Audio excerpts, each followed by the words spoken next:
Hi hello friends. இன்றைக்கி நம்ம சேனலில் ஒரு சூப்பரான ட்ராவலிங் vlog தான் பார்க்க போகிறோம். ராமேஸ்வரம் ராமநாத சுவாமி கோவில் டெம்பிளுக்கு தாங்க நாங்கள் ட்ராவல் பண்ணியிருந்தோம். அந்த எக்ஸ்பீரியன்ஸை தான் நான் உங்கள்கிட்ட ஷேர் பண்ணியிருக்கேன். ஃபுல்லும் தெரிஞ்சுக்கணுன்னா இந்த வீடியோவை ஸ்கிப் பண்ணாமல் பாருங்கள். இந்த ட்ராவல் பார்த்திங்கன்னா கோயம்புத்தூர்லேருந்து மார்னிங் 5:30க்கு ஸ்டார்ட் ஆச்சுங்க. கோவிலுக்கு போகிறதுக்கு 2 நாளுக்கு முன்னாடியே வீடு க்ளீன் பண்ணுறது, பேக் பண்ணுறது, இந்த ஒர்க் எல்லாமே ஸ்டார்ட் பண்ணிட்டோங்க. கிளம்புற அன்றைக்கி காலையில் ஒரு 3:00 எழுந்துட்டு எல்லாருமே குளிச்சுட்டு காஃபி மட்டும் போட்டு குடிச்சிட்டு கிளம்பிட்டோங்க. பிரேக்ஃபாஸ்ட்டு வெளியில் சாப்பிட்டுக்கலாம், லஞ்சு மட்டும் பேக் பண்ணி எடுத்துகிட்டு போயிட்டோங்க. எனக்குலாங்க 2 மணி நேரம் வீட்டு வேலை செய்கிறதுக்கு பிரேக் விட்டுட்டு டிமார்ட் போயிட்டு சாமான் வாங்கிட்டு வந்தாவே ஒரு ட்ரிப்பு போன மாதிரி ஒரு ஹாப்பினஸ் கிடைக்குங்க. இந்த 2 நாள் எந்த வேலையுமே செய்ய தேவையில்லை, வீடு கூட்ட தேவையில்லை, பாத்திரம் கழுவ தேவையில்லை, துணி துவைக்க தேவையில்லை. நிம்மதியாக கோவிலுக்கு போகிறோம், சாமி கும்பிட்றோம், வர்றோம்.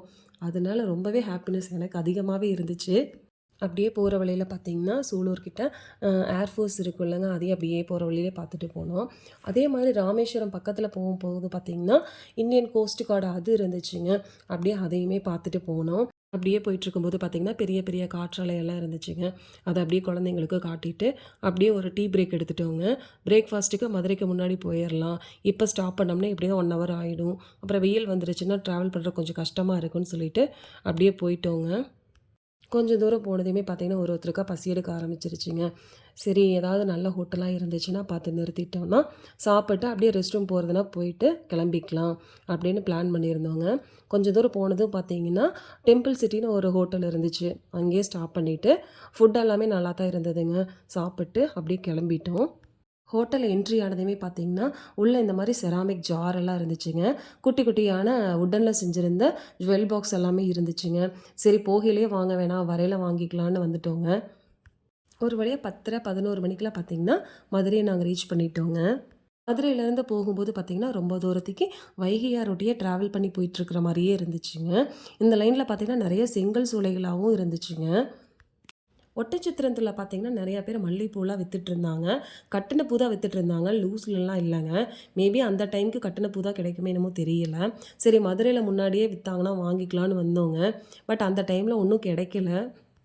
எல்லாருக்குமே பார்த்திங்கன்னா 2 நாள் லீவ் இருந்துச்சுங்க. அதனால் ராமேஸ்வரம் மட்டும்தாங்க போயிட்டு வந்தோம். மதுரையிலலாம் எக்ஸ்ப்ளோர் பண்ண முடியலங்க. ஒரு நாள் எக்ஸ்ட்ரா கிடச்சிருந்துச்சுன்னு வச்சுக்கோங்களேன், மதுரை மீனாட்சி அம்மன் டெம்பிள், திருப்பரங்குன்றம் இதெல்லாமே பார்த்துருந்துருக்கலாங்க. இவ்வளோ தூரம் போயிட்டு ஒரு பிளேசஸ் மட்டும்தான் போயிட்டு வந்தோங்க. அதுதான் கொஞ்சம் வருத்தமாக இருந்துச்சு. ராமேஸ்வரத்தில் பார்த்திங்கன்னா அக்னி தீர்த்தத்தில் மார்னிங் 5 to ஈவினிங் 6 வரைக்கும் தான் அலோவ் பண்ணுவாங்கன்னு போட்டிருந்தாங்க. ஸோ அதுக்கு தகுந்த மாதிரி நம்ம பிளான் பண்ணிக்கணும். நாங்கள் ஈவினிங்க்கு மேலே ஆகிடுச்சுங்க கோவிலுக்கு போக. அக்னி தீர்த்தத்தில் குளிச்சுட்டு டேரெக்டாக கோவிலுக்கு போனோன்னா என்ட்ரி டிக்கெட் எடுக்கிற மாதிரி இருக்குங்க. காலையில் போயிருந்தோம்னா என்ட்ரி டிக்கெட் எடுக்கிறதுக்கு போகும்போதே ரொம்பவே கூட்டமாக இருக்குதுன்னு சொல்லுவாங்க. பட் நாங்கள் போகையில் கூட்டம் எதுவும் இல்லைங்க. கோவிலுக்கு முன்னாடியே பார்த்திங்கன்னா நிறைய பேர் நிற்பாங்க பக்கெட் வச்சுட்டு, தீர்த்த கிணத்துல நம்மளுக்கு தண்ணி ஊற்றுறக்காக. அவங்களுக்கு ஒவ்வொருத்தங்க ஒவ்வொரு அமௌண்ட்டு கேட்குறாங்க. அந்த அமௌண்ட்டை பே பண்ணணுன்னா அவங்களே உள்ளே வந்து ஒவ்வொரு கிணத்துலேயும் தண்ணியை மோந்து நம்மளுக்கு ஊற்றிடுறாங்க. மொத்தமாக 22 தீர்த்த கிணறு இருந்ததுங்க. எல்லா கிணத்துலையுமே பார்த்திங்கன்னா ஒரு ஒரு பக்கெட் ஒவ்வொருத்தருக்கு ஊற்றுனாங்க. எல்லா தண்ணியும் ஊற்றுனதுக்கப்புறங்க ஈர துணியிலலாம் சாமி கும்பிட்றதுக்கு உள்ளே அலோவ் பண்ண மாட்டாங்க. நம்ம ட்ரெஸ் சேஞ்ச் பண்ணினதுக்கப்புறம் தான் உள்ளே விடுவாங்க. ட்ரெஸ் சேஞ்ச் பண்ணுறதுக்கு அங்கேயே ஒரு பிளேஸ் இருக்குதுங்க. ரூம்ஸாலாம் இருக்காதுங்க, ஒரு ஓப்பன் ஸ்பேஸ் மாதிரி இருக்கும். உமன்ஸ்க்கு தனியாக டிவைட் பண்ணி இருக்காங்க. நம்ம அங்கே போய் சேஞ்ச் பண்ணிக்கலாம். மண்டபத்தை ரீச் பண்ணினதுமே பார்த்திங்கன்னா ரோட்டுக்கு 2 சைட்லேயுமே கடல் தாங்க. தண்ணியோட கலர் பார்த்திங்கன்னா லைட் ஸ்கை ப்ளூ கலரில் பார்க்கவே அட்ராக்டிவாகவும் ஒரு பாசிட்டிவாகவும் இருக்குங்க. கரெக்டாக இந்த கடல் பார்த்திங்கன்னா பாம்பன் பாலம் வரைக்கும் பார்த்திங்கன்னா ரோட் வழியாக போயிட்டே இருக்கிற மாதிரி இருக்குது. கொஞ்சம் தூரம் போனோன்னா பாம்பன் பாலம் வந்துருங்க. அந்த சைடில் பார்த்திங்கன்னா நிறையா போட் எல்லாமே நிறுத்தி வச்சுருப்பாங்க. அதை பார்க்குறதுக்குமே ரொம்ப அழகாக இருக்கும். போகிற வழியில் பார்த்திங்கன்னா பீச்சு பக்கத்தில் சில்ட்ரன்ஸ் பார்க் மாதிரிலாம் இருந்ததுங்க. அங்கங்கே எல்லாருமே நிறுத்தி ஃபோட்டோஸ் எல்லாம் எடுத்துகிட்டு இருந்தாங்க. பாம்பன் பாலத்திலிருந்து கடலை பார்க்கும்போது ரொம்பவே அழகாக இருந்ததுங்க. அந்த தண்ணியோட கலர் ரொம்பவே எனக்கு பிடிச்சிருந்தது. அதுக்கப்புறம் பார்த்திங்கன்னா நிறையா போட்ஸ் எல்லாமே அங்கங்கே நிறுத்தி வச்சுருந்தாங்க. பீச்சுக்கு பக்கத்துலேயே வீடெல்லாமே இருந்துச்சுங்க.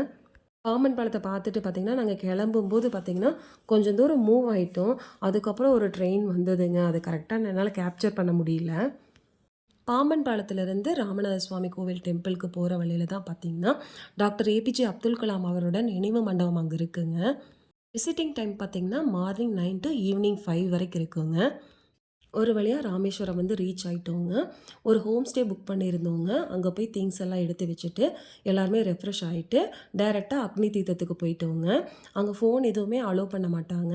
எல்லாத்தையுமே நம்ம பெஸ்ட்டு ரூம்லயே வச்சுட்டு போயிறது நல்லது. அன்னைக்கு சாமி தரிசனம்லாம் பார்த்து முடிச்சுட்டுங்க, ரூமுக்கு வந்துட்டு நல்லா ரெஸ்ட் எடுத்துட்டு, அடுத்த நாள் காலையில தனுஷ்கோடி போயிட்டோங்க. போயிட்டு அங்கேருந்து பார்த்தீங்கன்னா, மதியம் தான் வந்தோம். வந்துட்டு 3 மணிக்கு தான் வந்து கோவில் நட ஓப்பன் பண்ணுவாங்கன்னு சொன்னாங்க.